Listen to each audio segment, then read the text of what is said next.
मैं तृप्ति बात कर रही हूं और सबसे पहले हम सोने चांदी के साथ ही शुरुआत करेंगे। देखिए यहाँ पर चांदी की बात करें तो अच्छी रिकवरी, निचले स्तर से फिर से एक बाउंस बैक नजर आ रहा है। कॉमिक्स पर $80 के करीब चांदी चली गई है और घरेलू बाजार में 2,59,300 के आसपास यहाँ पर चांदी में कारोबार हो रहा है। करीब 9,400 रुपए की मजबूती। कमजोर जो डॉलर में थोड़ी सी कमजोरी आई है, उसका सेफ हेवन डिमांड यहाँ पर फिर से मजबूत होती हुई दिख रही है। साथ ही अमेरिका के लेबर के जो आंकड़े आए थे वो काफी यहाँ पर थोड़े से कमजोर नजर आए थे अनुमान से। 2026 में लगातार सिल्वर डेफिसिट की आशंका फिलहाल बरकरार है और जितनी भी ग्लोबल अनिश्चितता है वो भी यहाँ पर बरकरार है। आप किस तरह से इस चांदी की तेजी को देख रहे हैं? क्या इन लेवल्स पे खरीदारी करना चाहिए, क्योंकि काफी वॉलेटाइल हो चुकी है, काफी शार्प हम अपमूव से यहाँ पर आते हुए देख रहे हैं? जी कृति जी, मैंने जैसे निरंतर कहा है कि इसकी वोलेटिलिटी का दौर अत्यधिक है। बिल्कुल मतलब दिन के 15,000 से 20,000 रुपए की डेली इसमें उछाल या इसमें गिरावट हमें देखने मिलती है। तो ये वोलेटिलिटी का दौर मुझे लगता है कि 1 माह और कंटिन्यू रह सकता है। बिल्कुल निश्चित तौर से पिछले वीक में हमने देखा एक शानदार रिकवरी का दौर आता हुआ देखा था। 2,25,000 नीचे जो लोग लगे थे वहां से 2,62,000 63,000 के आज हाई हमने बनते हुए देखे हैं। बट मुझे लगता है कि ये पुल बैक रैलीज है और एक पुल बैक रैलीज के तौर पर हमें इन्हें शॉर्ट सेल करने का अवसर दे सकता है। तो आई थिंक 2,67,000 से 2,67,000 यह एक बहुत ही सप्लाई जोन का एक रेजिस्टेंस एरिया है। इन लेवल के आसपास मुझे लगता है सिल्वर में शॉर्ट सेल करना चाहिए। 2,72,000 का स्टॉप लॉस मेंटेन करके नीचे में मुझे लगता है कि 2,55,000 से 2,52,000 के लेवल सिल्वर दिखा सकता है। ठीक है, आप यहाँ पर शॉर्ट करने की सलाह दे रहे हैं। ये बाजार में आपको यहाँ पर शॉर्ट करने के मौके मिलेंगे। 2,66,000 से 2,67,000 के बीच यहाँ पर शॉर्ट की सलाह। टारगेट यहाँ पर आपको नीचे में रखना है 2,52,000 से 2,55,000 तक का और स्टॉप लॉस लगाना है 2,72,000 का। ये चांदी में शॉर्ट करने की सलाह दिनेश जी ने दी है। सोने की बात करें तो देखिए यहाँ पर भी अब खरीदारी लौट आई है। कॉमिक्स पर आज देखिए $5 से ज़्यादा की तेज़ी यहाँ पर नज़र आ रही है। फिलहाल भाव $5,044 के लेवल पे कारोबार हो रहा है। साथ ही घरेलू बाजार की अगर बात करें M6 पर सोने का भाव देखें तो यहां पर भी हम देख सकते हैं 1,57,400 के आसपास सोना कारोबार कर रहा है।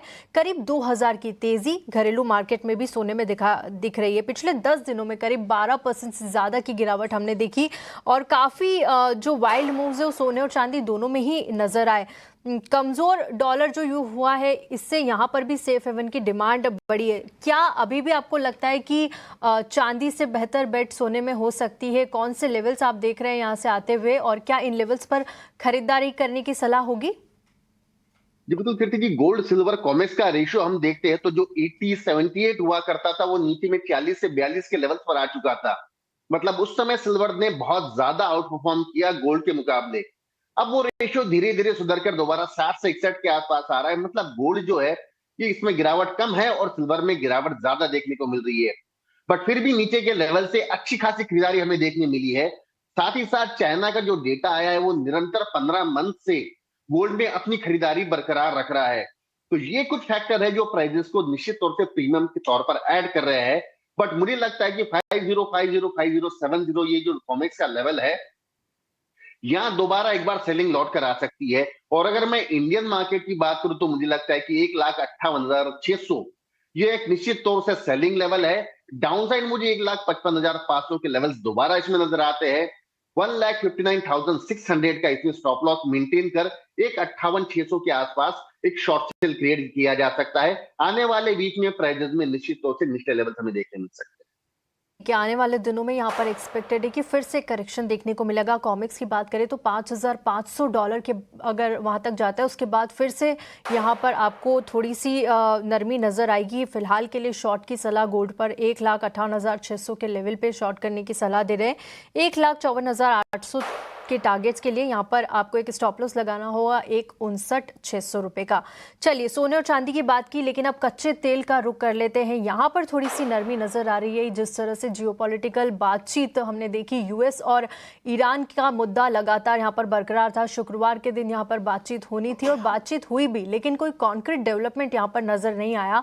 हालांकि ये बातचीत आगे भी जारी रहेगी तो उसकी वजह से थोड़ा सा प्रेशर ब्रेंट क्रूड में देखिए $67 के आसपास आसपास यहाँ पर कारोबार हो रहा है और एमसीएक्स की बात करें तो 5,700 रुपये के आसपास यहाँ पर एमसीएक्स में कारोबार होता हुआ दिख रहा है। ब्रेंट क्रूड की बात करें तो $63 के नीचे ब्रेंट क्रूड चला गया है। क्या लग रहा है आपको, यहाँ से अगर यूएस और ईरान के बीच चीजें सुधरती हुई बातचीत अगर आगे होती है और न्यूक्लियर डील पर बात बन जाती है तो क्या फिर से हम कच्चे तेल के जो लेवल्स है वो नीचे आते हुए देखेंगे? इन लेवल्स पर क्या सलाह होगी? बिल्कुल कीर्ति जी, न्यूज बेस इसमें स्पाइक आ रहा है और न्यूज बेस ही इसमें गिरावट आ रही है, जो कि हमने देखा कि कोई कॉन्क्रीट रिजल्ट अभी तक की उन बातचीत से निकलकर नहीं आया। लेकिन एक नरमी का रुख हमने निश्चित तौर से देखा है, जिसी के कारण क्रूड में करीब करीब 2% का फॉल आज हमने एमसीएक्स में आता हुआ देखा है। 5655 5660 ये एक दायरा, एक जोन है जहां पर मुझे लगता है कि फ्रेश खरीदारी दोबारा लौट कर आ सकती है। तो एक वेट करे 50 रुपए फॉल यहां से आने का, 5655 5660 इस दरमियान बाय करें, 5600 का स्टॉप लॉस मेंटेन कर 5740 5800 के लेवल मुझे लगता है इस वीक में हमें देखने मिल सकते हैं। तो गिरावट का इंतजार करें, वहां फ्रेश खरीदारी की जा सकती है। ठीक है, यहाँ पर गिरावट का इंतजार करिए। लेवल्स भी दिनेश जी ने आप बताइए, उन लेवल्स का ध्यान रखिए और यहाँ पर अगर कोई गिरावट आती है 50 रुपए से ज़्यादा की तो आप वहाँ पर बाय करके चल सकते हैं। चलिए बेस मेटल्स की बात कर लेते हैं। तो देखिए जो पिछला वीक था वहाँ पर हमने थोड़ा सा सीमित दायरे में कारोबार होता हुआ देखा, क्योंकि प्रेशियस मेटल्स में थोड़ा सा वाइल्ड मूव्स और थोड़े से जो करेक्शन है वो ज़्यादा गहरा गए थे, उसके बाद एक बाउंस बैक भी आया। लेकिन फिलहाल अगर कॉपर की बात करें तो बहुत हल्की फुल्की तेज़ी, 1247 के लेवल पे कॉपर में कारोबार है। एल्यूमिनियम 312 के लेवल पे कारोबार हो रहा है। जिंक 325, निकल 1537। यहाँ पर बेस मेटल्स में आपको कुछ पसंद आ रहा है? जितना इम्पैक्ट हम प्रेशियस मेटल्स का आते हुए देखते हैं बेस मेटल्स में, उन लेवल्स को ध्यान में रखते हुए क्या कोई शार्प करेक्शन या शार्प मूव्स आपको कॉपर में आते हुए देख रहे हैं आप? मुझे लगता है कीर्ति जी, वोलेटिलिटी का दौर बेस ऑन कुछ हद तक थम जाएगा। जो एक बड़ा मूव आया है, ऊपर के लेवल्स हमने देख लिए, वहां से गिरावट देख ली और अब मार्केट अब मुझे लगता है कि बहुत कुछ स्टेबल हो जाएगा। अगर ये नीचे आता है 1240 1242 तो मुझे लगता है कि उन लेवल पर एक बार खरीदारी लौट सकती है 1265 के लक्ष्य के लिए, और डाउनसाइड मुझे लगता है कि 1226 का इसमें स्टॉप लॉस मेंटेन कर सकते हैं। लेकिन यहीं से अगर ये ऊपर जाके 1269 70 अगर जाता है तो आई थिंक वो दोबारा एक बार सप्लाई जोन है। 1270 के दरमियान शॉर्ट सेल करके चले, 1286 का स्टॉप लॉस मेंटेन कर 1230 के लेवल से दोबारा दिखा सकता है। ठीक है, यहाँ पर भी शॉर्ट की सलाह है। 1270 के लेवल्स पर आप सुझा रहे हैं। 1242 के टारगेट के लिए आपको एक स्टॉप लॉस लगाना होगा 1286 के लेवल का। तो तीनों में गोल्ड, सिल्वर और कॉपर में आज दिनेश जी की साइड से शॉर्ट की सलाह है। लेवल्स हम लगातार फ्लैश कर रहे हैं, लेवल्स का ध्यान जरूर से रखिएगा। चलिए कमोडिटी 10 में फिलहाल इतना ही। दिनेश जी आपका बहुत बहुत शुक्रिया हमारे साथ जुड़ने के लिए और तमाम कमोडिटीज पर चर्चा करने के लिए। Thank you very much. चलिए इसी के साथ वक्त एक छोटे से ब्रेक का, लेकिन ब्रेक के बाद हमारे खास सेगमेंट मार्केट के महारथी में आज हमारे साथ जुड़ेंगे डीएसपी म्यूचुअल फंड के head of equities Vineet Sambare. बने रहिए हमारे साथ, जल्द लौटते एक ब्रेक के बाद।